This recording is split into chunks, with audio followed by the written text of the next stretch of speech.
선생님 안녕하십니까? 박수 부탁합니다. 네, 오늘 반갑습니다. 영초사 제27기 1차 워크숍 시작하겠습니다. 우선 영초사라는 이름이 좀 이상하지요.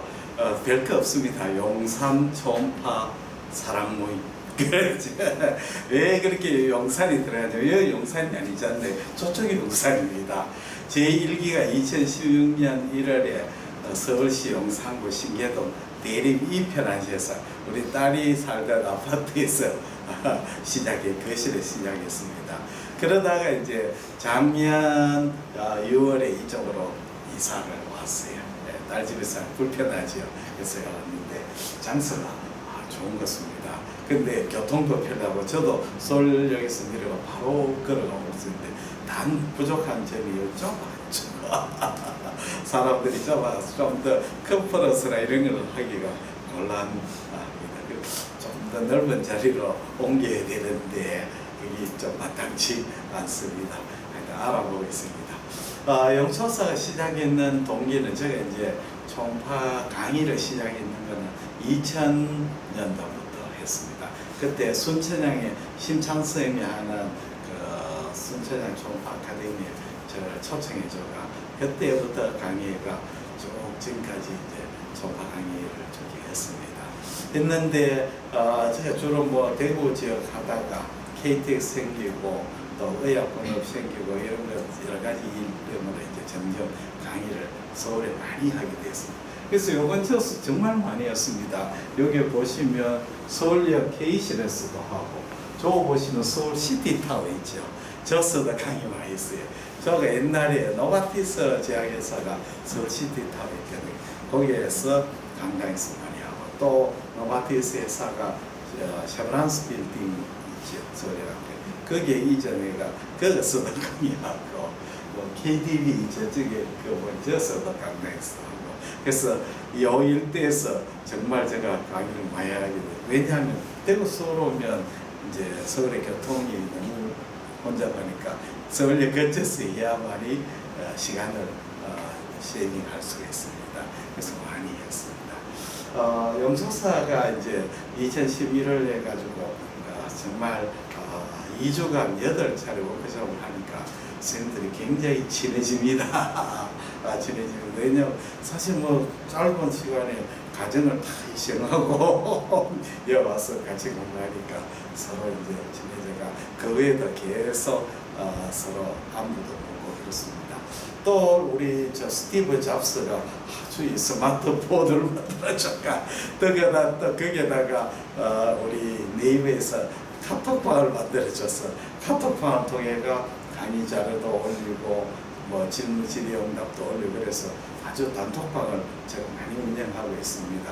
여기도 한 분 아니고 여러 단톡방을 많이 하고 또 단톡방으로 통해가 선생님들이 초음파 모르시는 걸 질문하면 제가 대답도 해드리고 있습니다. 여기 보시면 제가 스마트폰인데 단톡방에 정말 많은 분들이 이렇게 질의응답을 해주거든요.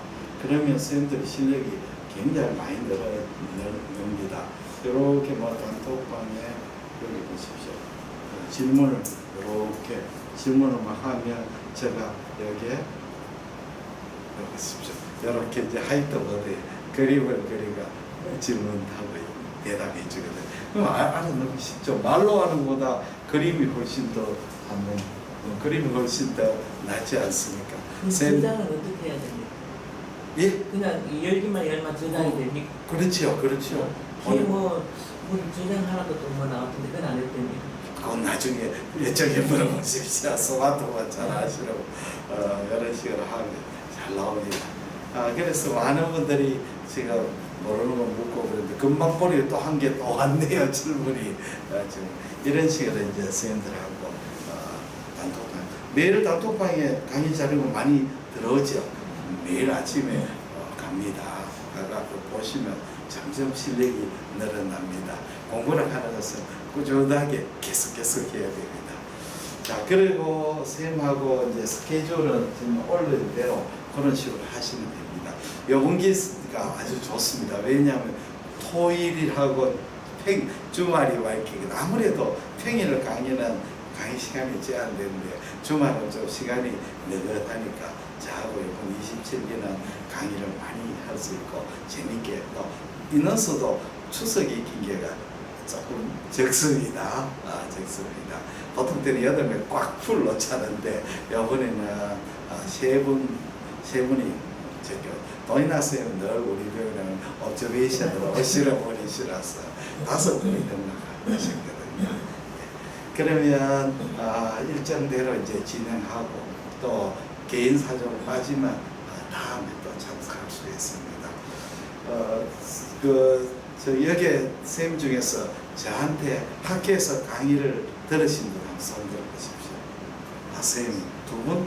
선생님 선생님 들으셨어요? 수업만 듣고 현지형 봤을 때. 현지형 할때 같이 했으니까. 그래, 인연이 두 분이 들으시고 나머지는 안 들으셨네요. 정말 제가 학회 강의를 많이 했습니다. 가정의학과, 내과 이런 데 많이 해가지고. 유튜브는 다 보시고 계십니까? 유튜브 들어보십니까? 유튜브 안 들어보세요? 선생님 두 분 유튜브 안 봅니까? 유튜브 다 보십시오.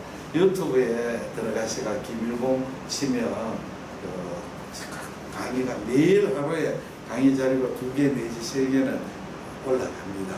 그래서 꾸준하게 보시면 도움이 많이 됩니다. 유튜브에 들어가십시오.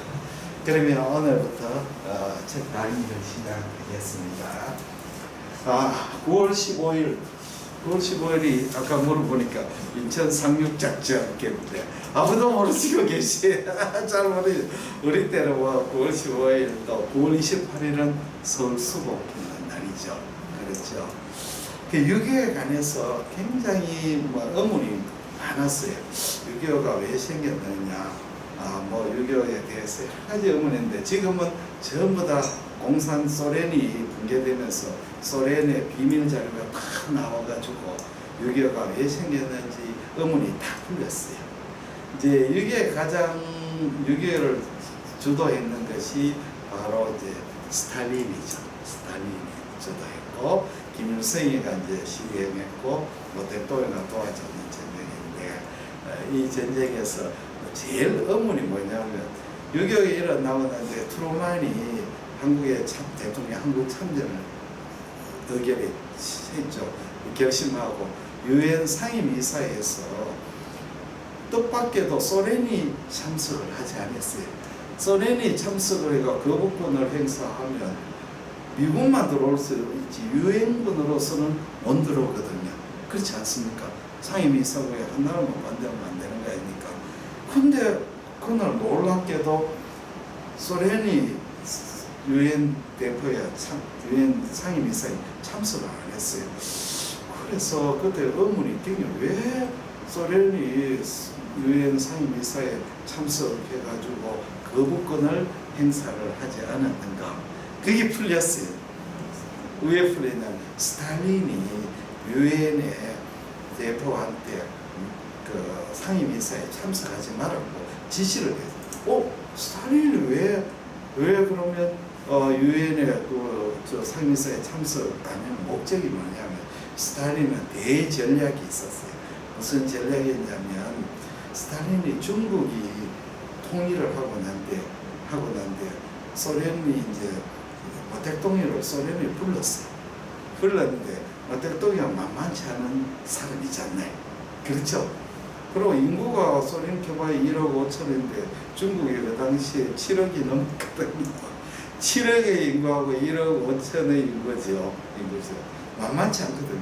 그래서 스탈린이 마택동을 보는 순간 굉장히 만만치 않다 싶은 생각이 들었어요. 그래서 이제 그 당시에 미국이 에치슨 라인이라고 해가지고 이제 아시아에 남아서는 대만하고 이제 한국을 제외하는 일본하고 필리핀하고 그 라인으로 후퇴한다.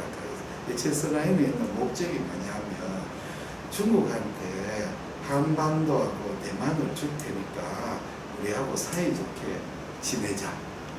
미끼를 던져서. 근데 소련은 깜짝 놀랐는데 그래서 이제 스탈린은 미국하고 중국하고 전쟁을 벌이도록 그 미국을 불러들여가지고 한반도에 전쟁에 불러들여가지고 둘이가 피 터지게 싸우도록 그렇게 만들었던 거죠. 그래서 6.25 전쟁에서 이제 그 인천의 상륙작전도 이제 그 전쟁이 장기화 되니까 낮 동안 방사되니까 뭐 대통령이가 걱정이 됐어요. 김일성한테도 걱정이 돼가 아무래도 좀 위험하다. 이런 전쟁이 지지부진되고 인천에 상륙할지도 모르겠다. 그런 이제 정보가 있었거든요. 있어가 이제 김일성한테 연락도 그랬어요. 스탈린은 다 알고 있었어요. 왜냐하면 그 당시에 그 트루만 그 대통령하고 그 이전에 무슨 대통령입니까? 그 죽은 루즈벨트 대통령 밑에는 공산당 스파이가 굉장히 많았어요. 그리고 영국에도 많았어요. 그래서 미국의 그 비밀을 전부 다 소련의 스탈린한테 다 갔어요. 가고 스탈린 다 알고 있었어요. 왜 알고 있었냐면 중국이 개입하려고 하면 이제 결국은 한반도에서 미군이 들어가 북진을 해야 개입할 수 있는 여건이 되잖아요. 그래서 알면서 안 가르쳐줬어요. 그래서 이제 북한이 이제 개멸되고 이제 유엔군이 북침을 하니까 그때 이제 중국군이 내려왔죠. 그래서 결국 이 전쟁 때문에 중국이 가장 피해를 봤죠. 왜 중국이 봤냐면 결국 미국하고 중국하고 3년간의 피 터지는 싸움을 해가 원수가 돼버렸죠. 그리고 이제 중국은 소련의 예속이 돼버렸죠. 물론 나중에 이제 중소 분쟁 때가 닉슨 대통령가 중국하고 수교를 하고 다시 중국하고 소련하고 이렇게 싸우게 되는 거죠. 그런데 결국은 이 한반도에 중국 미군하고 중국하고 전쟁은 중국으로 봐서 엄청난 손해를 봤죠. 얻었는 거는 북한이라는 완충지대를 가지게 되는 거죠. 가졌는 게 그게 이제 빼놓고 나머지는 중국이 국제사회에 고립이 되는 거죠. 한국은 어떻게 한국은 덕을 봤죠. 왜 덕을 봤냐면 중국이 그 대통령 문화대혁명 안 하고 그 중국을 지금 등소패가 미리 실용주의 노선이 집권해가 중국을 개박했으면 우리나라가 발전할 수가 없죠. 지금 우리 중국이 굉장히 힘들어하는데 60, 70년, 80년 중국이 등소패가 했으면 큰일 났죠. 우리는 전 세계가 전부 다 낮잠 자고 있을 때 우리는 열심히 해가 지금 오늘의 한국을 만들고 참 대한민국이 이걸 만들었죠. 그러니까 6.25 전쟁은 정말 우리한테는 재난이지만 축복이었죠. 전쟁으로서 우리나라가 새롭게 태어나는 거죠. 태어났습니다. 이 세상 일은 겉으로는 아주 나쁘다 생각하는데 실제로는 나중에 좋은 일이 될 수 있고 겉으로는 굉장히 좋은 일인데 나중에 보면 이게 안 좋은 일일 수도 있습니다. 인생 항상 좋고 나쁜 것이 음과 양이 섞여가 있기 때문에 잘 알 수가 없습니다. 그래서 오늘 9월 15일 인천 상륙작전 날이라서 인천 상륙작전 때 메가드가 그걸 비밀이 했는 거 아닙니다. 아예 대놓고 했어요. 대놓고 했는데 정보가 다 들어갔는데 북한도 이제 인천에 상륙하겠다는 것을 알고 있었지만 소련이 전혀 도와주지를 못했어요. 소련은 한반도의 적화보다는 중국하고 미국하고 피 터지게 싸워가 적대관계 되도록 해가 미국이 아시아에 묶인 사이에 이제 유럽에서 공산화를 하겠다는 그게 더 원대한 목표였거든요. 역사의 여기죠. 예. 그러면 시작하겠습니다. 자, 오늘 초파 교육인데 1차 보자. 이제 초파가 어려운 것은 두 가지 때문입니다. 첫째는 스캔들, 두 번째 영상의 판독입니다. 우리가 이 초음파는 검사자가 검사를 하고 판독을 해야 되죠. 남이 해놨는 걸 판독하기는 굉장히 어렵습니다. 그게 CT, MRI하고는 전혀 틀리죠. CT, MRI는 그 프로토콜에 따라서 기사가 찍으면 그 다음에 의사는 이제 판독을 하게 되는 거죠. 그렇지만 초음파는 검사자가 검사하면서 바로 그 자리에서 판독을 해야 되는 거죠. 그러니까 초음파는 굉장히 어렵습니다. 그래서 스캔법이 정말 어렵습니다. 그러니까 어떻게 스캔을 해야 되느냐. 물론 책에다, 초음파 책에 다 나오지만 요거는 말로 설명할 수가 없거든요. 우리가 지식이라도 이제 지식이 두 가지가 있죠. 글로 설명할 수 있는 지식이 있고, 그 다음에 글로 도저히 못하는 암묵지가 있지 않습니까? 암묵지. 그렇죠. 그걸 이제 노하우라 하지 않죠. 그리 뭐 유명한 뭡니까? 뭐 음식점에 맛을 보는데 내 맛은 우리 며느리도 몰라. 그래서 그런 말도 있지 않습니까? 그 안에 간장에 뭐를 넣는지 이런 거는 절대로 비밀이잖아요. 코카콜라도 노하우가 비밀이잖아요. 아무리 코카콜라를 흉내내라 펩시가 흉내내도 코카콜라를 못 따라가잖아요. 그 노하우죠. 노하우입니다. 그래서 초음파는 스캔법이 정말 책으로 좀 공부하기 어렵습니다. 그래서 선생님들이 다 모였지요. 오셨는데 혼자 독학을 하면 말로 배움자세 뭡니까? 올 리가 없죠. 이게 오신 거는 스캔법을 배우기 위해서입니다. 이 스캔법을 잘 배워야 됩니다. 우리가 악기를 배운 사람 다 알지만 바이올린은 특히 더 심하죠. 할을 어떻게 지느냐 운지법에 따라서 스타일이 틀리죠. 그게 전 세계 바이올리니스트 스타일은 옛날에는 이탈리아 스타일이 있고 이태리 스타일이 있고 그 다음에 프랑스, 벨기에 스타일이 있었고 그 다음에 러시아 스타일이 있었는데 그게 차마 통일돼가 지금은 전부 다 러시아 스타일입니다. 러시아 바이올린이 19세기 말 20세기에서 러시아 출신 바이올리니스트들이 전부 다 전 세계를 다 장악해가 전 세계가 전부 러시아 스타일입니다.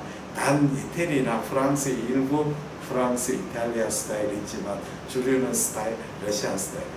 그래서 바이올린도 배울 때 처음에 잘못 배우면 굉장히 못 고치죠. 그 다음에 한 수시간에 배우면 계속 그 라인에 배워야 됩니다. 왜냐하면 자기가 이탈리안 스타일을 배웠는데 러시아 수에만 가면 다 틀린다고 막 고치러 가니까 이건 안 되는 거죠.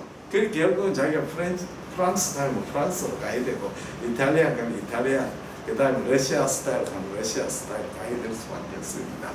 이렇게 여기 스캔법 중에 스캔법을 잘 배워야 된다. 오늘 선생님하고 같이 이제 열심히 공부하는 거는 2주간 스캔법이죠. 2주가 됩니다. 다음에 이게 어렵습니다. 영상의 편독이죠. 초음파는 우리가 이제 오에코, 저에코, 등에코, 무에코 이런 식으로 나오는데 이걸 어떻게 해석하느냐가 굉장히 중요합니다. 그래서 제가 선생님들 보내는 한글 파일 한번 읽어봤죠. 아무도 복사해 보신 분 없네요. 올해 선생님 중에서 보면 한 기에 한 분씩 꼭 이걸 출력을 해가 책을 만들어가 오신 분도 있어요. 스캔 영상의 판독이 어렵습니다. 자, 우리가 영상을 보고 이게 무엇이다 하는 걸 판독을 해야 되는 거죠. 근데 초음파책을 아무리 찾아봐도 거기에 대해서 난 책이 아무데도 없어요. 전부 다 보면 뭐가 나왔냐면 그냥 스캔법 몇 장 나오고 그 다음에는 바로 질환 나오는데 질환을 읽어보면 도저히 이해가 안 되죠. 대표적인 게 보십시오. 해망조마, 고액 해망조마 책을 딱 읽어보면 해망조마 뭐라고 쓰냐 하면 해망조마 작을 때는 고액호로 나온다. 그런데 커지면 변성이 되면 내부는 헤테로지드라 쓰고 바깥은 페리페럴 마지널 스트롱 에커로 나온다. 지방간이 되면 해망조마가 안 보일 수도 있고 또 심하면 해망조마가 저에코도 보일 수 있다. 그러면 한 변비는 왜 됩니까? 고에코, 아이소에코, 저에코 뭐 다 나오지 않나요? 질환 하나에 한 에코 같으면 얼마나 에어가 좋습니다. 근데 안 그렇거든요. 결국은 이 초음파의 영상은 그 병변의 해부학적 성상을 초음파로 반영을 하는 거죠.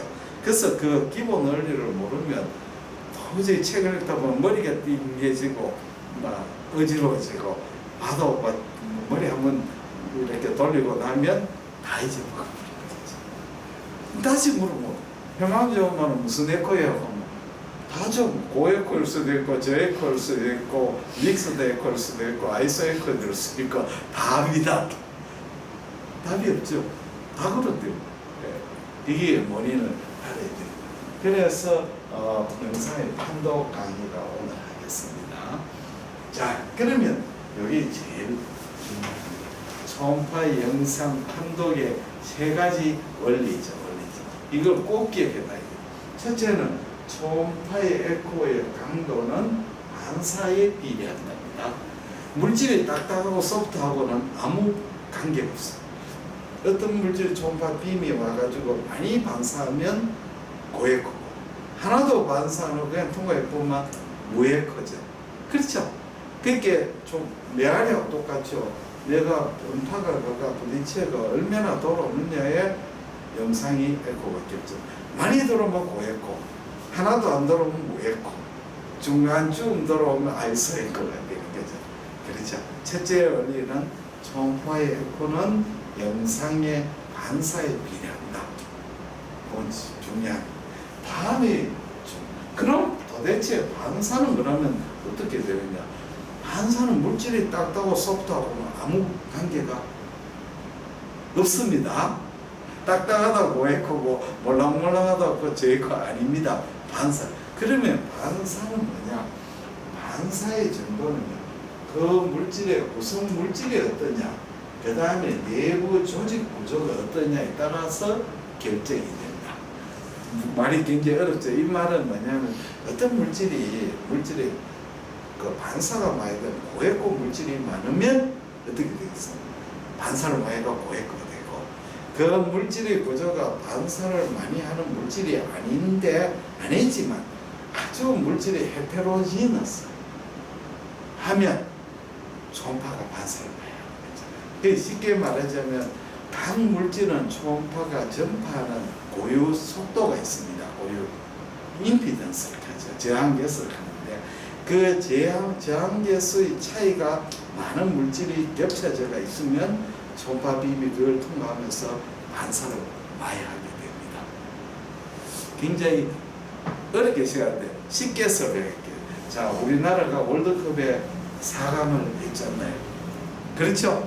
다시 우리나라 4강할 확률은 지극히 드물죠. 그럼 우리가 도대체 어떻게 4강을 했을까? 원인은 뭐 딱 나오죠. 첫째는 우리나라가 개최국이었죠. 홈 어드밴티지가 크게 작용했죠.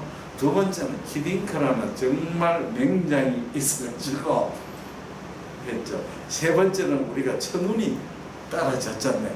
그렇죠? 개최국이라는 거하고 히딩크라 아주 뛰어난 전략가 에다가 그 다음에는 보니까 하늘의 운이 따라졌죠. 근데 이 세 가지가 따르기 때문에 4강까지 하죠. 그 이상은 못하죠. 우승을 할 수가 없는 거죠. 그렇죠. 운이 아무리 좋고 다 좋아도 5까지가 한계입니다. 그 이상은 안 돼. 실력이 있어야 되는 거죠. 이 말은 자, 우리가 옛날에 삼성이 프로야구에 늘 코리안 시리즈 우승을 못했어요. 그래서 삼성에서 우승을 하기 위한 특단의 조치를 강구했어요. 어떻게 했느냐? 감독의 김홍용 감독을 데리고 오고, 그 다음에 FA 시장에서 돈에 관계없이 선수를 끌고 왔잖아요. 그러면 최고의 선수를 데리고 오고 최고의 감독을 데리고 오면 우승을 할 수가 있죠. 그렇지 않나요? 그냥 보통의 선수를 끌어모아가 아무리 감독이 열심히 해도 4강이 안 되죠. 바로 그 말이에요. 다시 설명하면 구성 물질이 아주 고에코 물질에서는 고에코 되고 구성 물질이 고에코 아니더라도 아주 물질이 헤테로지너스하게 이 초음파빔의 반사의 차이가 있는 물질이 들어가 있으면 고에코가 된다. 그건 나중에 또 한 번 더 설명하면 이해가 됩니다. 그까지만. 그 다음에 세 번째, 초음파의 에코는 상대적입니다. 상대평가예요. 절대평가가 아닙니다. 저 우리 고등학교 때 공부 잘했거든요. 그래서 의과대학에 다 들어왔지. 들어왔는데 의과대학에 들어와서 본과에다가 성적을 가오니까 부모님이 아버지가 화를 내는 거래. 야 도대체 네 공부하는 거냐 안 하는 거냐. 고등학교는 너 학교에서 1, 2등 했는데 이거 중위권이잖아. 다른 사람도 열심히 하니까 상대평가잖아. 상대평가죠. 예를 들자면 우리나라 미국의 국가대표 그 400m 남자 400m 리레이가 육상의 꽃이잖아요. 육상의 단체 경기가 바로 400m 리레이 아니까 개주죠. 미국이 전 세계 1위죠. 근데 미국 국가대표 4명에다가 한국 국가대표 1명을 낀가에 하면 어떻게 될까요? 올림픽에서 예선 탈락이죠. 예선 탈락이죠. 당연하죠. 말하자면 촌에 이제 어서 오십시오 선생님 지방에 뭐 조만한 청송이나 이런 영덕에 조만한 한 20명 되는 학교에 영어 공부 아주 잘하는 학생이 있었어요.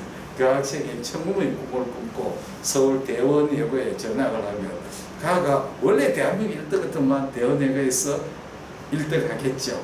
그러나 그럴 확률은 아주 드물죠. 그러면 평균 점수를 깎아먹자. 그렇죠. 이 말은 뭐냐? 어떤 물질이 에코가 고에코도 주위가 아주 고에코만 요놈은 상대적으로 저에코가 됩니다. 상대평가입니다. 이제 기억이 났죠? 이제 꼭 해야 나야 돼. 자, 그러면 초음파의 에코는 어떻게 되느냐? 무에코, 강에코, 고에코, 저에코, 아이소에코 이렇게 나누는데 이 강에코, 고에코를 합체가 고에코로 갑니다. 그러면 요거는 이제 섀도를 동반한 거를 강에코로 가고 섀도 없는 에코를 고에코로 하는데 같이 씁니다. 이건 뭐 사람마다 용어가 틀립니다. 자, 그러면 무에코는 어떠냐? 무에코는 초음파에서 새까맣게 나오는 거죠. 초음파 빔이 반사를 하나도 안 하고 그냥 통과해 보내니까 도는 게 없으니까 새까맣게 나올 수밖에 없는 겁니다. 그러면 초음파의 무에코는 어떤 물질이 있느냐? 첫, 물, 림프의 혈액입니다. 우리 몸에서 물, 림프의 혈액은 무에코로 나오죠. 물론 림프액이나 혈액은 이제 안에 혈구라든지 여러 림프의 머티리얼 때문에 그 무에코 안에 고에코가 점사 고에코가 보이기도 합니다. 전체적으로 무에코죠. 그러면 우리가 대표적인 게 헤파틱 시스트가 되겠습니다. 자, 질문을 많이 하죠. 헤파틱 시스트는 투 시스트입니다. 앱스테리움으로 라인이 되죠. 그러니까 시스트 무록인데 산피세포로 둘러싸여 있는 걸 투 시스트라고 하고 산피세포가 아니고 커넥티브 티슈나 그라뉴레이션 티슈, 파이브러스 티슈로 둘러싸는 거는 슈도 시스트라고 하죠. 우리 슈도 시스트 하면 제일 기억나는 게 뭐죠? 내과수요. 그렇죠. 판크레아스 슈도 시스트죠. 판크레아스 슈도 시스트. 판크레아스 슈도 시스트는 왜 생기느냐? 판크레아타이티스면 판크레아 주스가 바깥으로 나가게 되죠.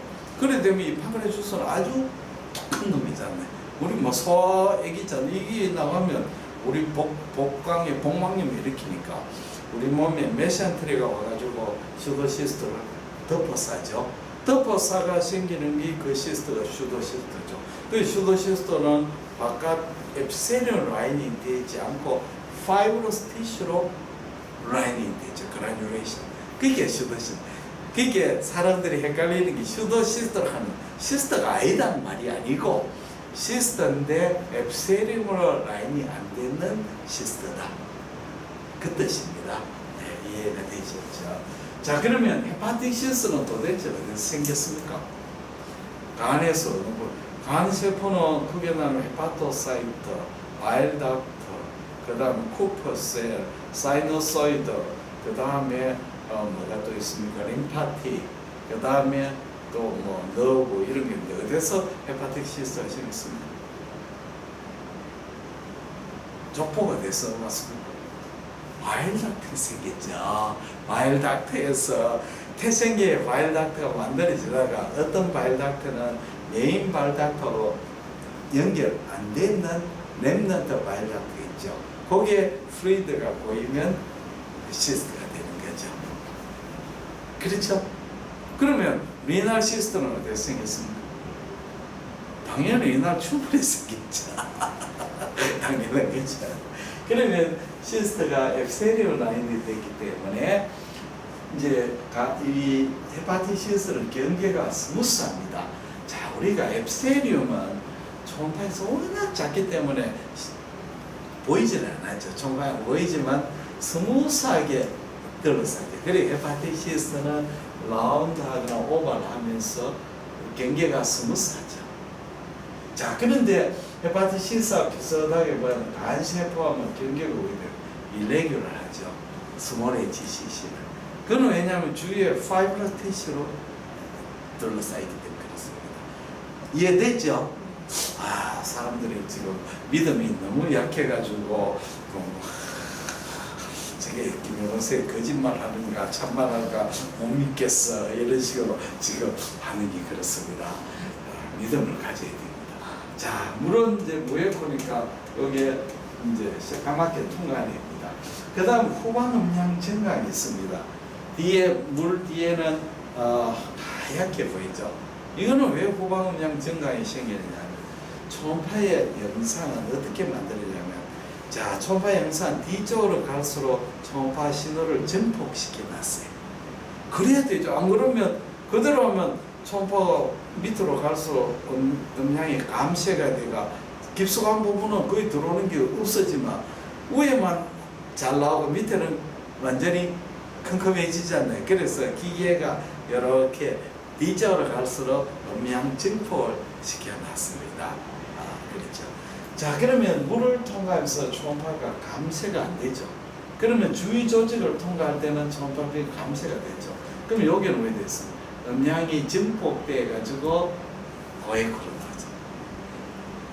다시 말씀드리면 헤파틱 시스트를 통과하는 초음파가 음량이 커졌는 게 아니고 감쇄가 적게 되니까 시스터 뒤에서는 우리 기계에서 증폭 효과 때문에 점수를 더 받는 거죠.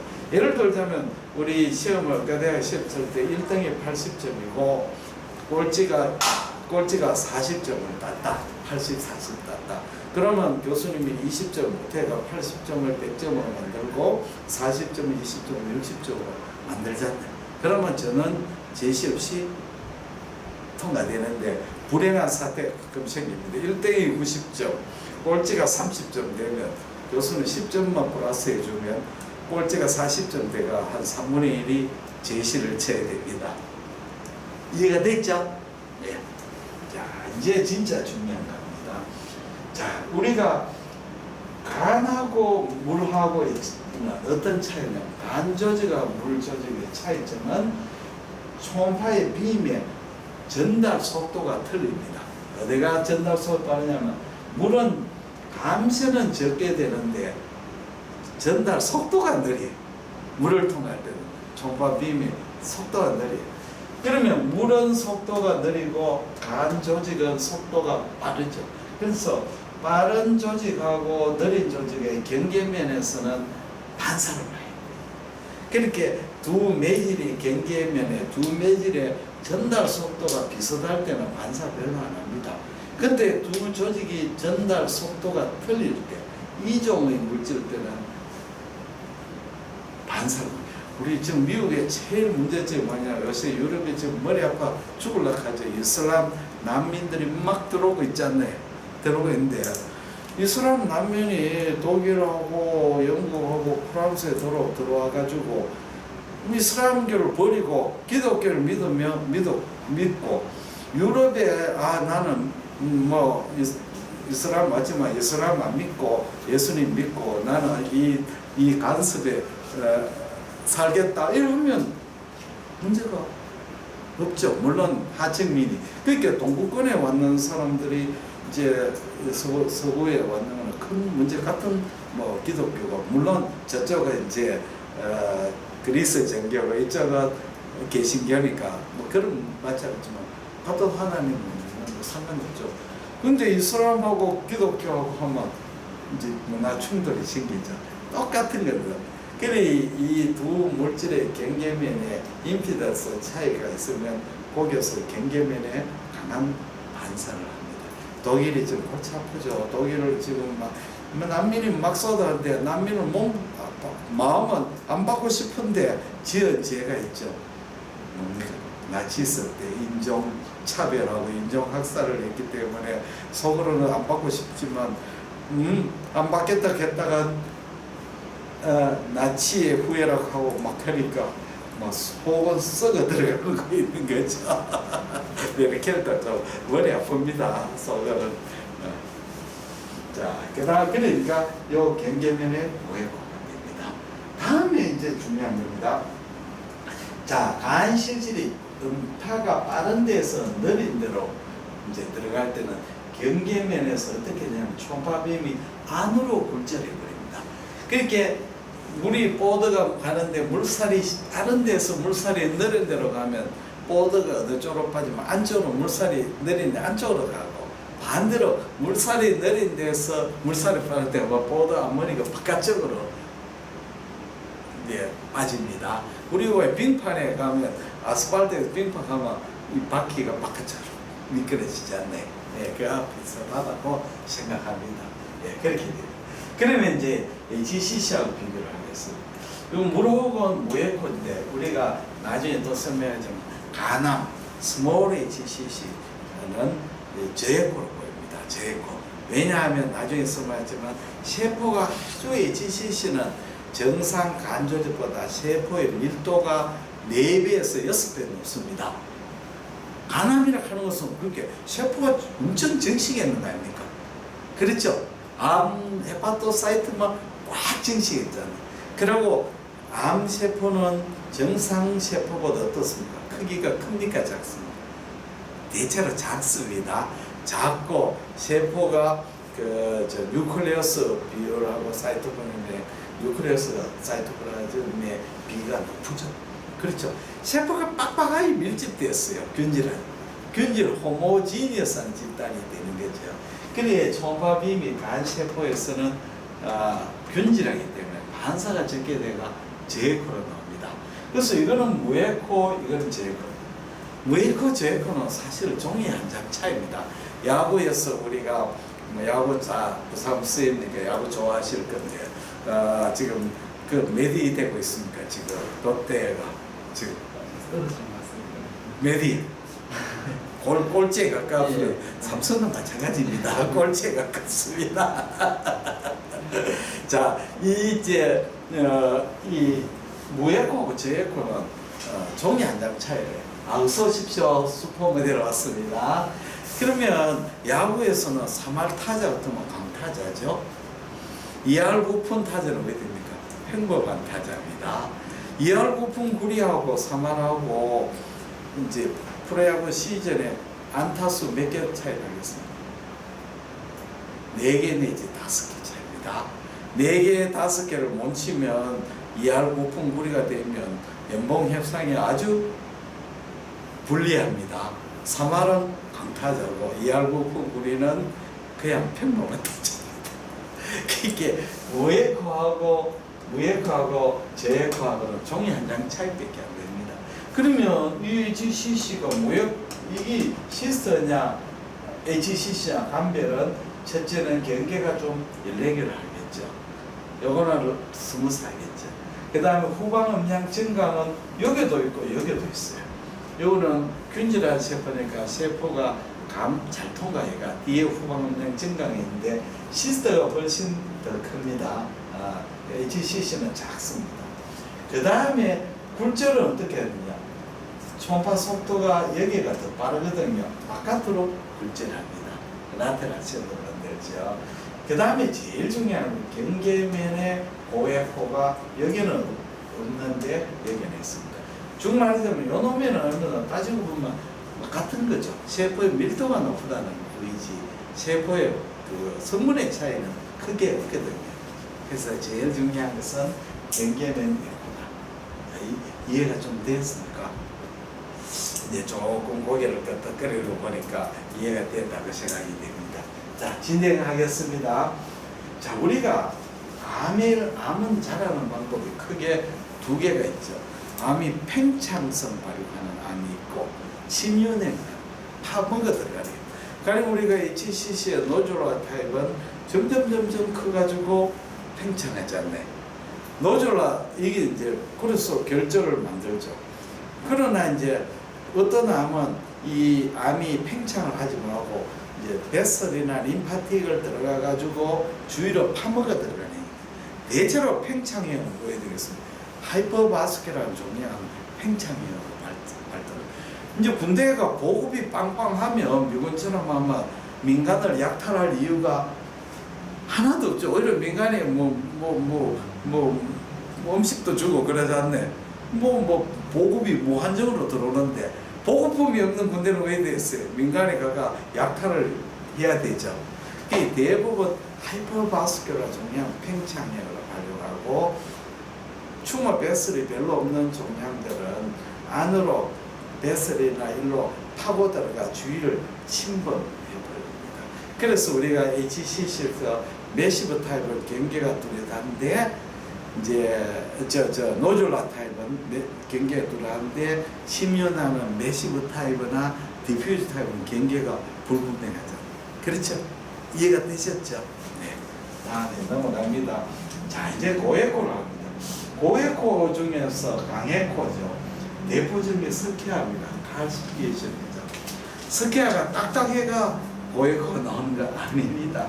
초음파 빔이 여기에 간 조직하고 요 스키아하고 음양 계면체가 굉장히 크가 반사를 많이 하고 그 다음에 일부는 통과하면서 점점 흡수 산란이 돼가지고 뒤에는 초음파가 통과 못하니까 크리한 섀도우를 나오게 됩니다. 자, 그 다음에 공기입니다. 공기는 작은 공기는 점상고에코, 좀 더 많으면 밴드와이프 대상고에코, 공기가 꽤 많으면 공기 뒤에 더티 섀도우를 만듭니다. 더티 섀도우 이렇게 그 시네마 천국하는 영화 보셨죠? 안 보신 분 있어요? 다 시네마 천국 보면 영화가 오래된 영화 되면 영화 화면에 비가 줄줄줄줄줄줄 오지 않네. 그 필름을 계속 쓰니까 그렇죠. 우리가 내가 어릴 때 극장에 이런 극장이 있어요. 16극장, 26극장, 36극장 있었어요. 16극장은 개봉관이라고 하고, 근데 26극장 제3연관이라고. 16극장 가면 화면이 깨끗한데 26극장 가면 화면이 막 비가 줄줄 오고, 또 나쁜 점이 뭔지라면 결정적인 장면이 끊겨요. 그 남자 주인공이 이제 키스하는데 갑자기 화면이 탁 끊기고 엉뚱한 장면이 나와요. 화면이 좀 그래요. 일부러 끊은지는 알겠죠. 그런 것이 비가 줄줄 옵니다. 요즘은 디지털 필름이니까 그런 게 전혀 없습니다. 예, 비가 오는 건 여기 공기는 석회하고 달라가 치밀하지 않죠. 그 뒤에 초음파 빔이 사이로 빠져나가가지고 뒤에 더티한 섀도우를 만듭니다. 다음에 공기 중에 자, 공기에 방울이 있을 때 공기방울 안에 액체가 있으면 초음파 빔이 그 공기방울 안에 들어가가 리버버레이션 하죠. 이렇게 공기방울 안에 액체 안에 있고, 그래서 흰 줄이 쫙 나옵니다. 이게 링다운 아티팩트. 그래서 뭐냐면 우리가 나중에 초음파 보면 흔히 보입니다. 우리 이제 리버 스캔하면 위에 렁이 보이죠. 렁의 안쪽에 알베올라에 공기가 있죠. 그 알베올라 안에 공기 안에 플루이드가 보여 있으면 뒤쪽에 링다운 아티팩트가 보입니다. 자, 나는 초음파를 공부하면서 굉장히 궁금한 점이 하나가 있어요. 자, 우리가 초음파를 하는 친구가 동물 중에 2명이 있죠. 우리 친구 아닙니까? 초음파 하는 친구 누굽니까? 초음파 친구 누구예요? 그렇죠. 또 그렇죠. 독재 돌고래 우리 친구입니다. 박쥐는 머리가 나쁜데 돌고래는 머리가 굉장히 좋습니다. 머리가 좋습니다. 돌고래 머리 좋아요. IQ가 굉장히 높습니다. 근데 좀 이상하지 않나요? 우리가 초음파를 하면 공기 중에 우리가 쓰는 어학용 초음파는 공기를 못 통과하지 않네. 그래서 우리가 초음파할 때 젤을 사용하지 않네. 젤을 사용하는 목적은 초음파가 이걸 젤을 통해서 통과하도록 하고, 그 다음에 스킨하고 프루하고 접촉이 좋게 하기 위해서 젤을 사용하자. 근데 박쥐는 공기 중에 초음파를 발사하는데 잘 보이고, 돌고래는 물속에서 사용하자. 그러면 우리가 쓰는 거하고 박쥐하고 돌고래는 초음파가 종류가 틀리는가? 종류 똑같아요. 차이점은 프리퀀시, 주파수의 차이예요. 자, 초음파를 하는 것은 우리가 음파죠. 우리가 말을 하면 우리가 주파수 15에서 2만 헤르츠잖아요. 그렇죠? 이 가청 주파수고 2만 헤르츠 이상은 뭡니까? 초음파죠. 우리가 못 듣는 소리잖아요. 근데 돌고래가는 초음파를 멀리까지 가야 되잖아요. 그러니까 프리퀀시가 이제 좀 더 낮고, 그러니까 초음파의 주파수가 낮으면 멀리까지 가는데 해상력은 나쁘죠.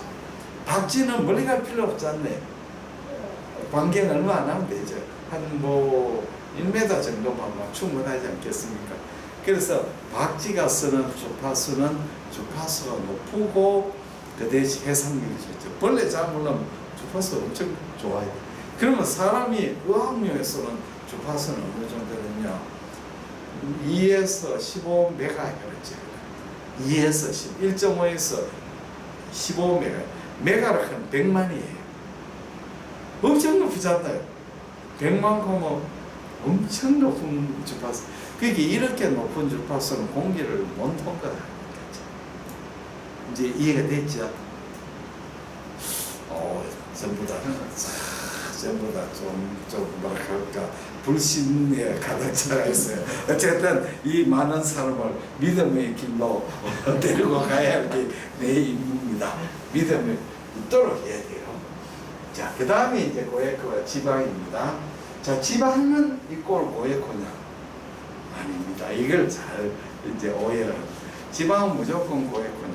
아닙니다. 우리가 뻗어나 마가린 덩어리를 갖다 초음파를 탁 해보면 고에코로 나옵니다. 그러나 뻗어를 녹였는 것을 초음파를 하면 제에코입니다. 그러면 뻗어는 마가린과 똑같은데 왜 뻗어 마가린 덩어리는 고체 상태는 고에코고 액체 상태는 제에코냐? 차이점은 이 고에코는 할 때 공기가 들어가요. 그러면 초음파 빔이 이 뻗어의 지방화 성분하고 부딪히기가 산란을 일으키거든요. 그 산란이 이렇게 산란파가 공기를 매결해가 반사가 돼갖고 무슨 말인지 좀 어렵게 설명을 해드릴게요. 자, 우리가 이제 초음파를 지방감을 해보면 여기에 점이 있는 점상고에코가 표면이 있고 뒤쪽에는 시커멓게 나요. 왜냐하면 초음파 빔은 반사를 마이가 뒤쪽으로 가는 초음파가 감쇄가 되어가지고 제거하죠. 이 지방간에 소견이 있잖아요. 점 고에코 나오고 뒤쪽으로 갈수록 초음파 감쇄가 심해지고 그렇게 나오잖아요. 그러면 요 점 하나가 도대체 무엇을 의미하느냐가 굉장히 중요하죠. 자, 우리가 리브의 조직을 보면 헤파토사이트가 있고 여기 뉴클레우스가 있고 주위에 안에 펫이 막 차가 있죠. 그렇잖아요. 이 패티리브죠. 패티리브죠. 초음파 빔이 여기에 탁 들어가면 요 펫하고 반사를 여기에 부딪히가죠. 반사를 하는 게 아니고 산란을 일으킵니다. 초음파 빔 부딪혀가 이렇게 옆으로 번지죠. 요 산란파들이 뭉쳐져 가지고 돌아오는 겁니다. 그러니까 초음파 빔이 패드에 부딪히가 산란파가 돼가지고 그 산란이 무수한 산란파가 부딪혀가지고 그게 서메이션 돼가지고 돌아오는 것이 점 하나예요. 그 점 하나가 펫이 이게 한 개가 아니고 무수한 펫의 산란파에 합쳐진 것이 돌아온 거죠.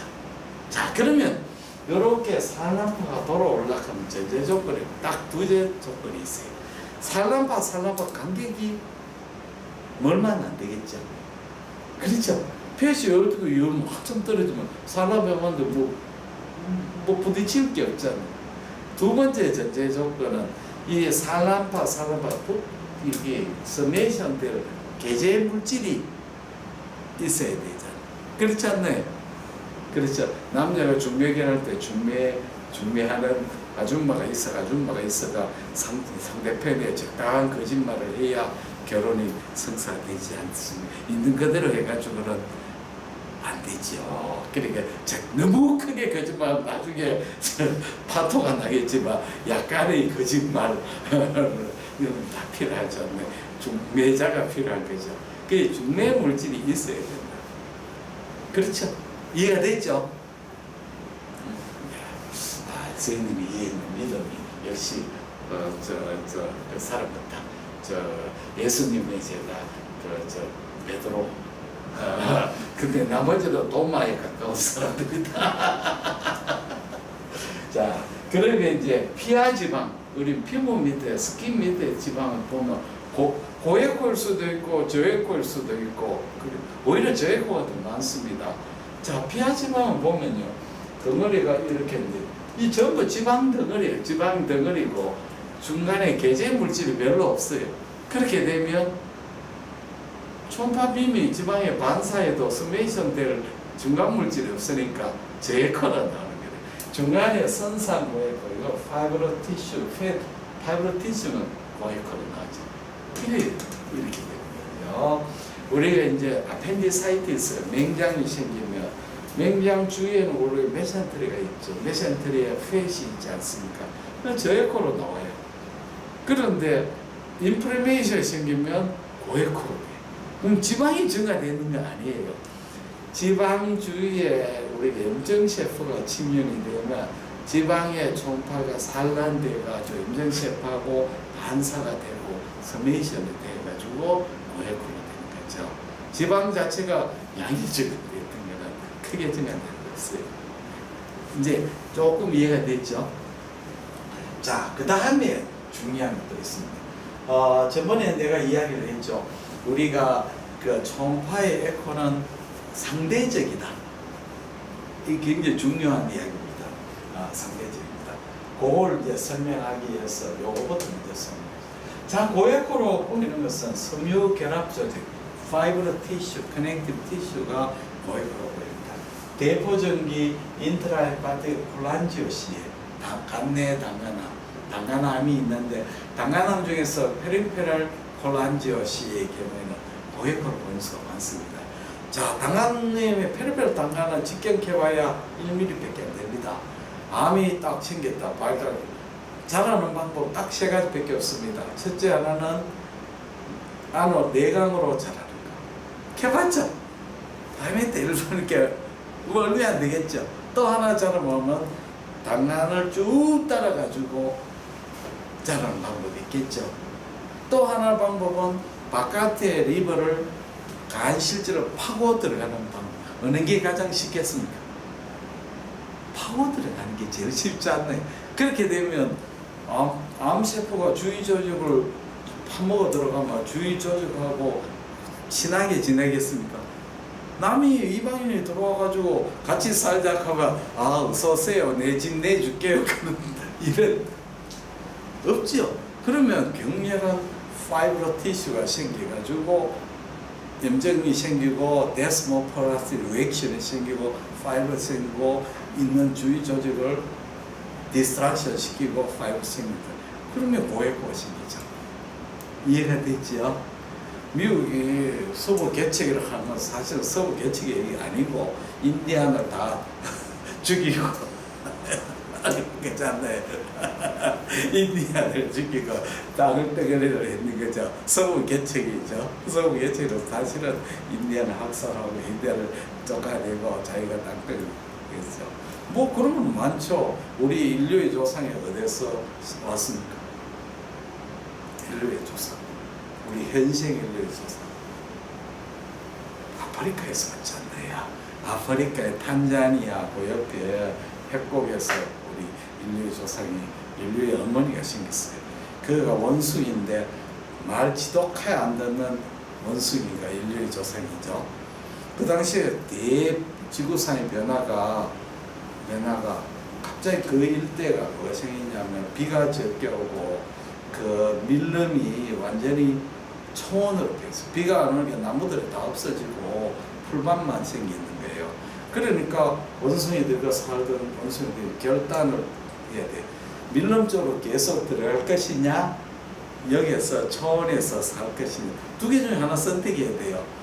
근데 초원에 있으면 좋은 점이 뭐냐, 무수한 이제 동물이 막 생기잖아요. 풀을 먹고 쉬는 초식 동물이 생기가 고기가 엄청 뷔페가 고기가 엄청 생기죠. 먹기 풍족. 단 문제점 뭐냐면 여기서 안전이 굉장히 위험하죠. 그 당시 인간을 잡아먹는 동물도 있었어요. 인간을 잡아.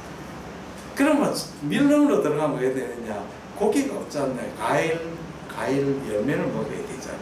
그 대신에 나무에 살아야 되니까 안전은 하지 않나요? 원래 인류는 나무에 살았잖아요. 나무에 살았다가 나중에 동굴에 살다가 다시 오셔 나무에 살잖아요. 이 아파트. 나무잖아요. 그래서 우리 말 안 듣는 그 우리 어머님이 그 녀석이 나와가지고 나는 여기서 살래. 그래서 뛰쳐 나와가 나중에 머리가 엄청 좋아져가지고 나중에 아프리카에서 탈출해가지고 저쪽에 이제 홍해로 나가 유럽에 그 당시에는 네안데르탈린이 있었어요. 야가 뭐 게임이 안 되죠. 야가 머리가 워낙 똑똑하고 독하고 악독한 놈이니까 네안데르탈을 무수하게 죽이고 네안데르탈하고 혼혈해가 유전 인자들 가지고 그렇게 됐습니다. 그렇죠. 뭐 캔서 이야기하다 엉뚱한 인간 이야기였다. 그렇게 됩니다. 자, 그런데 우리 판크레아스 캔서라고 보죠. 판크레아스 캔서가 있는데 판크레아스 캔서는 닥터에 생겼죠. 판크레아스 닥터에 생깁니다. 닥터에 생겨가 이 앱셋 안에 실제로 들어가가 디스트랙션하고 파이브러 티슈로 막 생깁니다. 혈류가 별로 없어요. 그러면 당연히 고에코로 돼야 되는데 판크레아스 캔서는 고에코가 아니에요. 보면 대부분 저에코로 보이거든요. 그러면 왜 판크레아스 캔서는 왜 저에코로 보이느냐? 이제 판크레아스 캔서가 생기는 나이가 대체로 한 40, 50대잖아요. 그렇죠? 그래 되면 판크레아스가 아트로피가 생겨. 아시나요? 아트로피가 판크레아스 주위에 팻이 인필트레이션 됩니다. 팻이 많이. 그럼 판크레아스 고에코 되는 거죠. 캔서는 파이브로 티슈, 그 다음에 팻도 고에코, 파이브로 티슈도 고에코인데 어느 놈이 더 고에코냐 상대평가가 되는 거죠. 팻이 더 고에코인 거예요. 파이브로 티슈. 그래서 판크레아스 캔서는 제에코. 무슨 말인지 알겠죠? 정말 우리 옛날에 우리 선배 한 사람이 있었어요. 아버지가 그 선배 아버지는 경북대학교에 교수님 하셨어요. 이분은 이제 의과대학이 아니고 물리학과 교수인데 서울공대 나와가지고 서울대 공대 물리학과 나와 경대 물리학과 교수님. 고등학교는 경기고등 나왔는가 뭐 그런 거예요. 그리고 아주 엘리트죠. 근데 위에 뭐 대구에 와가 경북대학 교수인데 아주 엑셀런트한 교수가 있어요. 근데 아들이 셋이가 있었어요. 아들 셋이 첫째 아들은 경북고등 서울대 공대 나와가지고 미국에 가가 미국의 그 유명한 그 대학의 교수. 둘째 아들은 이제 어디 나왔냐면 경북고등 나와가 서울법대에 나와가지고 고시학교에 가 서울에 판사하다가 유명한 로펌에 잘 나가는 해놨어. 근데 셋째 아들이 좀 문제였어요. 셋째 아들 고등학교는 대구에 사대부는 대구 나쁜 학교 아니에요. 두 번째 좋은 학교. 경북고등 다음에 사대부고. 서울 같으면 경기 다음에 서울고등이나 뭐 경북고등 좀 안 되겠습니까? 그게 나왔어요. 나와가 경북이대 나왔어요. 그래 아버지는 뭐라고 하느냐 하면 소문이 하면 아들 보고 셋째 아들 보고 야, 니 도대체 우리 애냐? 어떻게 공부를 못 했으면 사대 보고다가 경북이 되었거든. 말이 안 되는 이야기잖아요. 마치 아들 보고 저 경복고동 나가 연세대 난 아들 보고 니는 도대체 머리가 뻥이냐? 너 형 봐라 저보다 경기 나오고 서울대 나는데 니는 공부를 뭐해가 경복 나가 연세대보다 얼마나 좋은데 이 상대편까지 아버지 눈에는 그래 보이는 거예요. 남 이야기하다 큰일 나겠다. 다음에 이제 신장을 한번 보자. 우리가 키드니를 보면 중심에코 복합체가 고에코고 바깥에 이제 피질, 수질인데 피질은 고에코고 수질은 제에코가 나와요. 그러면 왜 이렇게 나오느냐? 자, 수질을 한번 볼게요. 수질은 튜블로 구성되어 있잖아요. 그러니까 콜렉팅 닥트 튜블이고 그 안에 소면에 물이 들어있지 않나요? 그러니까 초음파 비용과 균질한 조직에 통과하고 안에 물이 들어있으니까 제에코로 나오겠죠. 그렇죠? 그런데 피지는 어떠냐면 글로메룰러스 있고 프록시말 컨볼루츄, 디스탈 컨볼루츄, 주위에 소프티슈 이런 조직이 헤테로지는 사이잖아요. 글로메룰러스 사구체는 혈관 덩어리잖아요. 초음파 비용이 글로메룰러스를 통과하면 콜텍스를 통과하면서 반사를 많이 돼가 고에코를 하는 거죠. 그렇죠? 자, 그러면 이 고에코하고 이 고에코 어느 게 더 강하냐? 이게 훨씬 강해요.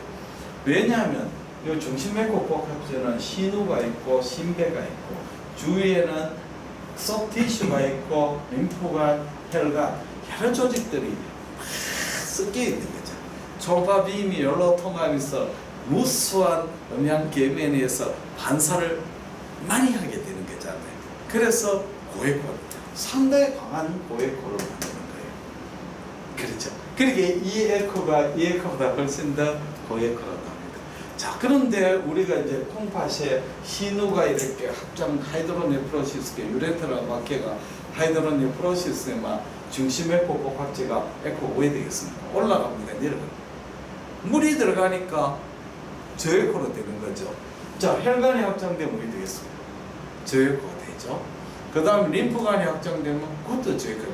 술에다 물을 타면 도수가 낮아지는 거죠. 근데 문제는 소프티시의 팻이 어큐뮬레이션 되면 어떻게 되겠어요? 나이가 들면 이제 신우가 위축이 되고 그 주위에 지방이 막 집착돼요. 그러면 중심에코 복합체 안에 주위에 신우 주위에 지방이 많이 집착되면 에코는 더 올라가겠습니까? 내려가겠습니까? 내려가. 신우제의 지방은 고에코지만 이 자체가 워낙 고에코이기 때문에 지방이 침착이 되면 오히려 에코가 떨어지는 거예요. 아까 말했잖아요. 미국의 올림픽 대표팀에 한국 선수 여면 성적이 떨어진다고. 우리나라 국가대표에 한국이 최고잖아요. 우리나라 국가대표에 예선에 선발전에 떨어진 애가 일본이나 다른 미국 가면 바로 국가대표 되잖아요. 되잖아요. 최고 잘하니까. 미국의 양궁 국가대표 우리나라가 선발전도 못 들어가는 거죠. 엄청 잘했지만 한국에 오면 선발전도 못 들어가고 워낙 잘하는 사람이 있으니까 이제 이해가 다 됐죠. 진행하겠습니다. 다음에 콜로이드입니다. 콜로이드, 갑상선에는 콜로이드가 있죠. 갑상선을 자세히 보면 이 물주머니예요. 이 전부 다 폴리큐로 앱세리움 폴리클이고 폴리클에 콜로이드가 있잖아요. 초음파가 빔이 앱세리움과 콜로이드 사이는 강한 반사를 일으키죠. 그 다음 그 콜로이드 자체도 고에코로 나오죠. 그래서 초음파에는 갑상실질은 고에코로 보이게 됩니다. 근데 갑상선 암이 생기면 어떻게 되냐? 암이 생기면 세포 전체가 주위를 침전하게 되겠죠. 그렇죠? 그럼 세포가 밀집되면 뭐 해야 됩니까? 초음파 빔이 잘 통과하겠죠. 제거되잖아요. HCC와 마찬가지잖아요. 다음에 콜로이드를 없애죠. 자, 이 암의 갑상선 암의 파피럴 캔서의 특징이 뭐냐? 에코가 저에코고 주위가 뾰족뾰족 마이크로 로비레이티드 스피드. 이런 말은 이렇게 주위가 경계가 일레귤러하다는 것은 캡슐이 없다는 뜻입니다. 캡슐이 있으면 경계가 스무스해야 되잖아요. 경계가 불규칙하다는 것은 주위 조직을 파먹어 들어간다는 뜻이죠. 치면한다는 거거든요. 이제 선생님이 이해하네요. 다음에 이렇게 길쭉하고 톨러된 와이드 하는 말 쓰는데 요즘은 non-parallel orientation입니다. non-parallel. 그렇게 횡단상에서 옆으로 안 되고 길쭉하게 돼. 왜냐하면 갑상선 결이 옆으로 되어 있는데 암이라는 놈이 주의하고 신경 안 쓰는 놈 있잖아요. 양성은 대체로 좋은 이웃집도 나쁜 이웃집 만나 놓으면 골치 아프죠. 위층에서 애들 막 꽝꽝 뛰고 새벽에 뭐 운동기구 돌리고 오디오 빵빵 틀고 이러면 막 미치는 거죠. 그래가 왜 따지면 험상보다 남자가 티 나가. 형씨 왜 그래요? 요가 미치는 거죠. 일자로 만나면 암이 바로 그런 놈이죠. 주의하고 신경 안 쓰는 놈입니다. 지 잘하고 싶은 대로 잘하는. 그 다음에 마이크로 칼시피케이션. 요거는 뭐냐면 세포가 떨어져 나가 주위에 뺑뺑 도는 라미네이트 칼시피케이션 만드는 거죠. 우리가 칼시피케이션의 섀도를 만들려면 적어도 3mm가 돼야 됩니다. 3mm 안 되면 스톤도 마찬가지. 3mm 미만은 섀도를 안 보이죠. 마이크로 칼시 1mm 미만이니까 섀도가 없는 거죠. 그렇죠? 네. 자, 이해가 되었습니다. 이제 저에코 이제 다 해갑니다. 저에코는 우리 몸의 대표적인 저에코 뭐냐면 근육 머슬이죠. 근육은 아주 균질하죠. 근육 머슬 균질하고 아주 치밀하잖아요. 그 초음파가 균질하고 치밀하니까 초음파가 잘 통과하죠. 그래서 저에코로 보입니다. 우리 몸의 근육이 머슬이 저에코죠. 자, 그러면 이제 다 돼갑니다. 우리 몸에서 저에코 병변하고 고에코 병변은 어떤 것이냐? 어떠한 병변이 저에코 병변은 일반적으로 어떠냐? 물이 많이 고이면 저에코가 되겠죠. 술에다 물을 타 먹어야 됩니까? 알코올 도수가 칵테일 하면 도수가 확 떨어지지 않나요? 그렇죠. 일본 사람은 미저와리 하잖아요. 술에다가 물을 타가지고 얼음 넣어가지고 먹는데 그러다 미저와리 먹죠. 한국 사람 미저와리 못 먹죠. 나도 뭐 일본가 미저와리 그냥 스트레이트로 먹어야지. 미저와리 먹으면 술 먹어야지 물 먹어야지. 도저히 그 미저와리 그죠. 조직에 물이 들어가면 조직에 물이 들어가면 어떤 거 인플레메이션이죠. 인플레메이션이 되면 처음에는 세포가 막 치면대가 고에코 나오지만 그 세포에서 그게 나와가 이제 혈관에서 플루이드가 보이게 되죠. 그러면 에코가 오게 됩니까? 떨어지지 않아요. 물이 채우면 무조건 에코가. 그 다음에 두 번째는 세포가 정식이 되면 저에코 되죠. 세포가 정식이 왜 저에코냐? 균질한 세포가 정식이 되어버리면 초음파빔의 반사가 적어지는 거죠. 예를 들자면 동원 참치캔을 딱 열어보면 참치살이 꽉 찼잖아요. 이런 형태가 되는 거죠. 그러면 초음파가 저에코로 나오게 되죠. 다음에는 균질한 세포. 근데 이제 세포가 균질해야 된다는 거죠. 헤테로지너스가 안 됩니다. 구조가 호모지니어스해야 된다. 그렇게 어떤 세포가 근육이라든지 헤테로지너스한 조직이 되어버리면 안 되죠. 왜냐하면 그것도 헤테로한 조직이 음양의 임피던스의 차이가 헤테로지너스 하면 반사가 돼요. 야구에도 어떤 야구팀이 있는데 전부 다 4번 타자를 로 구성한 그 야구팀은 어떻게 되겠어요? 우승 못하지요. 야구에는 번트 잘 되는 놈도 있고 장거리를 때리는 놈도 있고 수비를 잘하는 놈도 있고 발 빠른 놈도 있고 다 그런 사람이 있지. 전부 다 2대5 매치로 그런 등발 좋고 한 방만 노리면 그 팀 왜 돼요? 이길 수 없잖아요. 그러니까 다양한 선수를 콤비네이션에 이제 2대5 걷는 거 한번 보세요. 다 치고 난 뒤에 어슬렁어슬렁 걷잖아. 그래가지고는 짧은 안 다쳐가지고는 일루까지도 잘 못 가요. 이렇다도 못 가지. 아웃되는 거지요. 네, 그 마찬가지입니다. 다음에 오에코 병변은 어떤 거냐? 이게 제일 중요합니다. 내가 다시 처음으로 돌아왔죠. 물질 자체가 고에코로 되면 고에코로 당연하죠. 두 번째는 물질 자체가 고에코가 아니더라도 음양이 헤테로지너스한 물질로 구성되었을 때는 고에코가 된다. 자, 예를 들겠습니다. 해만조마, 혈관좀 다시 우리가 초음파 공부할 때는 해만조마를 설명하면 가장 이해가 잘 됩니다. 해만조마는 모르시면 무수한 카보노스 해만조보다 종류가 있죠. 카보노스 해만조마.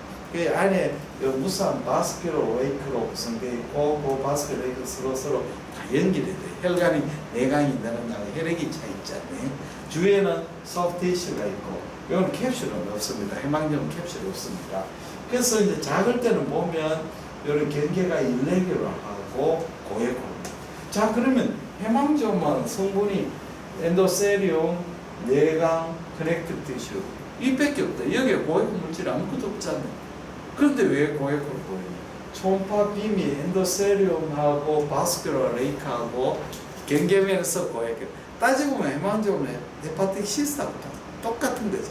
작은 시스들이 모여있는 게 해망점은 안에 피가 들었다는 그 차이밖에 없잖아요. 그렇죠? 그리고 고에코를 보죠. 자, 그런데 해망점마가 커지거나 내부의 변성을 일으킵니다. 변성은 많죠. 자, 바스큘러 레이크가 커지면 에코가 높아집니까? 떨어집니다. 떨어지죠.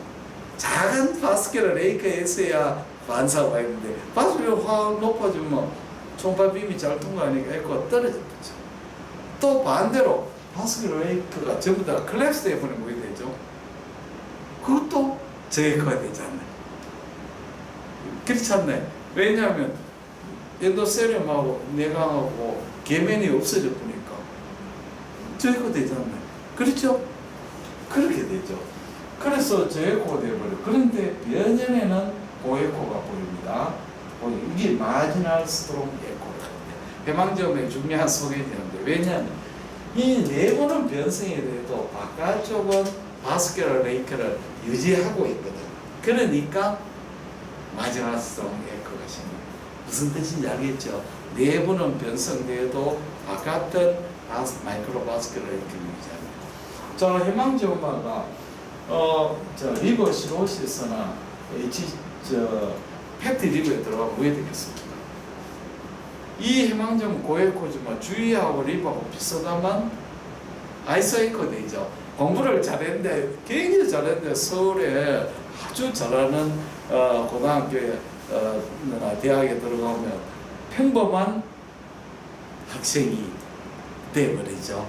평범한 학생이잖아요. 평범한 학생. 거기서는 평범하죠. 근데 자기가 보다 더 잘해보면 자기는 열등식이다. 그래서 해방정화가 오히려 저에코가 돼. 이렇게 되면 HCC하고 구별이 잘 안 되는 거죠. 그래서 리버시로스나 이런 데서 이제 고에코든 저에코든 반드시 해방정 구별이 안 되죠. 예. 자, 그러면 마지막 요 부분이 중요합니다. 자, 이걸 굉장히 잘 읽어야 됩니다. 자, HCC는 스몰 HCC는 저에코로 된다 했죠. 왜 저에코로 되느냐? 균질한 세포가 확 밀집이 되고 세포의 밀도가 전 주위 조직보다 4배에서 6배 높습니다. 4배, 6배 높아요. 그러니까 요게 저에코. 그런데 해망점은 HCC 스몰 HCC 고에코로 보이는 경우가 있습니다. 3가지 경우입니다. 시험에 많이 나오죠. 첫째는 패트가 많은 well differentiated HCC도 well differentiated, moderate, poorly differentiated HCC. well differentiated는 팻이 좀 많아요. 팻이 많으면 고에코가 될 수밖에 없죠. 세포가 밀집되어 있지만 팻이 많이 구성 성분이 고에코가 되니까 이건 이해해야 되죠. 그 다음에 두 번째가 사이누소이드 딜라테이션, 슈도 그래뉴라 포메이션 가능했어요. 사이누소이드 딜라테이션은 뭐냐? 우리가 이제 리버의 구조가 센트럴 베인이 있고 포탈 베인이 있잖아요. 그래서 포탈 에리에서 포탈 베인하고 헤파틱 아트리가 합쳐져가 피가 이렇게 사이누소이드가 센트럴 베인으로 가잖네. 그렇지 않나요? 그래 가는데 그리고 암 세포가 되면 사이누소이드에는 우리 엡세렘이 한 세포인데 한 줄이 아니고 두 줄, 세 줄, 네 줄씩 이렇게 되고 사이누소이드가 없어져요. 사이누소 없어지고 클랩스 되는데 어떤 HCC는 사이누소이드가 위에 딜라테이션 될 수가 있어요. 암 세포가. 그러면 확장된 사이누소이드하고 간세포 사이는 음양계면이 많이 생기잖아요. 그렇죠. 보세요. 사이누소이드 늘어나고 세포가 많으면 요놈하고 요놈 사이 음양계면이 생겨가지고 거액화가 되는 거죠.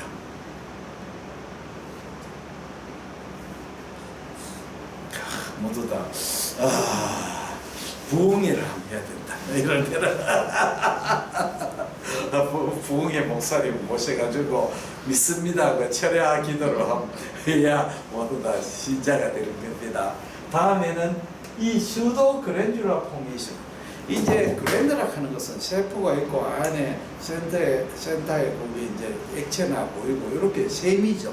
그랜드가 셈 아닙니까? 그런데 위에 세포가 꼬불꼬불하게 이렇게 막 배열이 되다 보면 진짜 그랜드 같은데 그랜드가 아니죠. 여기가 커넥티브 티슈고 세포로.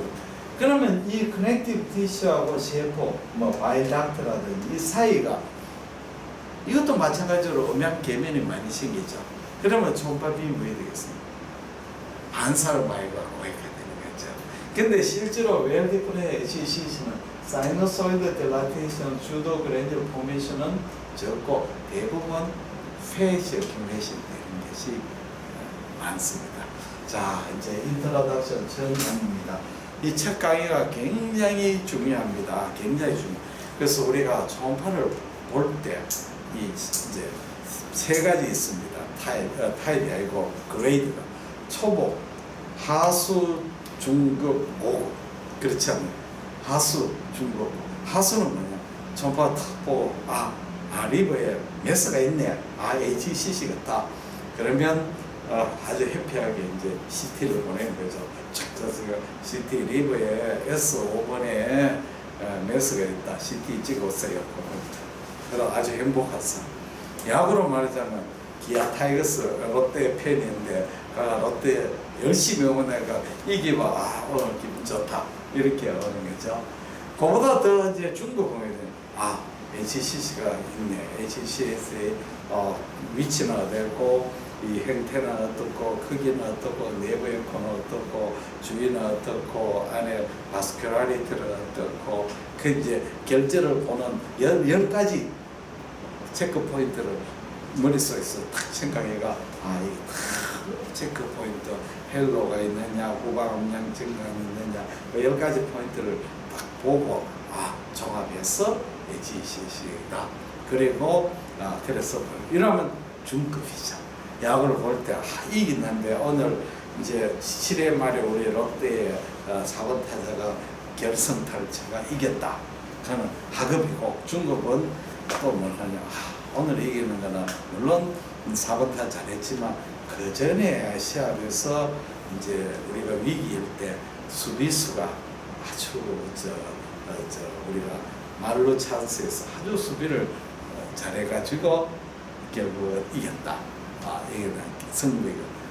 그걸 보면은 HCC가 있다. 그러면 이거는 이제 CT에서 어떻게 나올 거고, MR에서는 어떻게 나올 거고, 병리는 어떻게 나올 것이다를 이제 추적, 예상을 하고 그 결과를 보고, 예상이 맞아 나옵니다. 보고, 맞으면 기쁘고, 틀리면 왜 틀렸는가, 왜 이렇게 예상대로 틀리는가를 분석하는 사람은 고급이죠.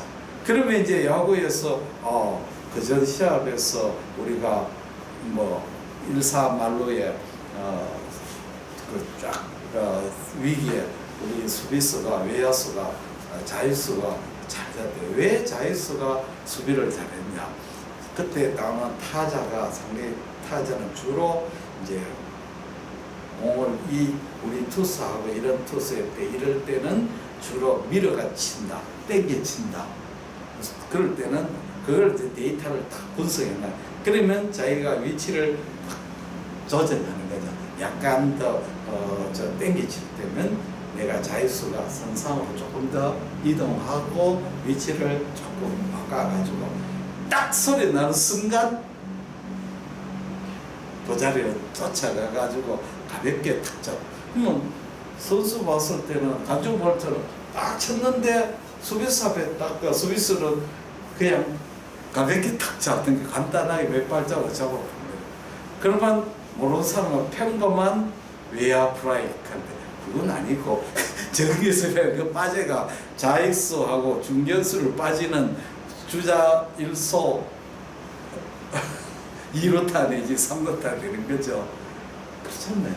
그걸 분석하면 보면 아주 고급이죠. 야구에 우리나라의 그 유명한 야구사 이종범을 적기 한판이 있어. 이종범이라는 글씨를 쓰고 보니까 야구의 천재. 그렇죠? 야구의 천재가 이종범이죠. 이종범이는 플레이가 얼마나 화려합니까? 잘 치고 수비도 그렇고 아주 막 화려한 플레이를 구사하지 않나요? 그리고 이종범이가 어디 갔습니까? 주니치 드래곤스에 갔잖아요.